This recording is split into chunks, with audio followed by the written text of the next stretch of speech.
Hi friends, நம்ம முருங்கைக்கீரை பொரியல் செய்ய போகிறோம். வாங்க பார்க்கலாம்.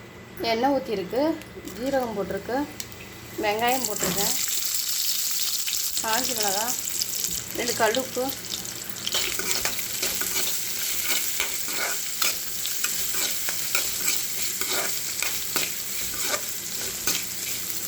எல்லாம் முருங்கைக்கீரையை அலசி வடிகட்டி வச்சுருக்கோம்.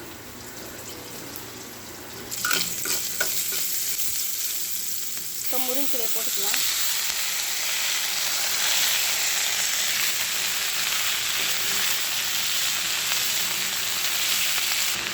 நல்லா வேகட்டும். இந்த பக்கம் இறால் குருமா ரெடி ஆகிட்டுருக்கு. இறாலில் குருமா இட்லி சப்பாத்திக்கெலாம் நல்லா சாப்பிட்டா டேஸ்ட்டாக இருக்கும்.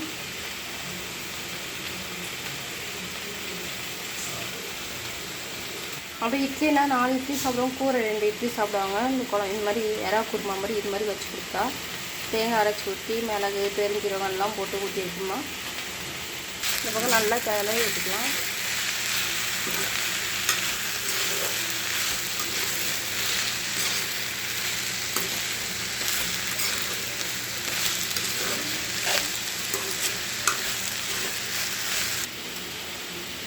இந்த முருங்கைக்கீரையெல்லாம் குழந்தைங்கள்லாம் விரும்பி சாப்பிட மாட்டாங்கள்ல.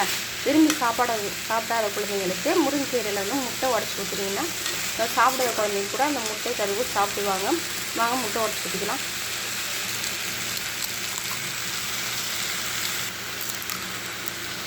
நல்லா கிளறி விட்டுக்கலாம்.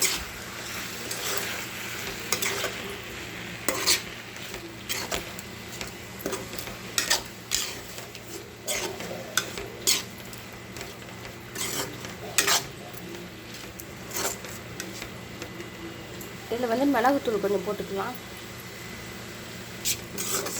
நல்லா கிளறிக்கலாம். நல்ல மணமாக இருக்குது பாருங்கள். பார்க்கவும் கலர்ஃபுல்லாக இருக்குது பாருங்கள். குழம்பு நல்ல மணமாகவும் இருக்குது.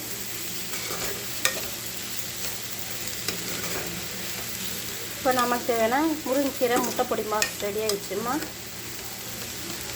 நல்லா அந்த முட்டைக்கும் அந்த கீரைக்கும் அவ்வளோ மணமாக அவ்வளோ நல்லா இருக்குது. குழந்தைங்கள அப்படியே சூடாக கொஞ்சம் ஆற விட்டு வச்சு கொடுத்தா குழந்தைங்களும் விரும்பி சாப்பிடுவாங்க.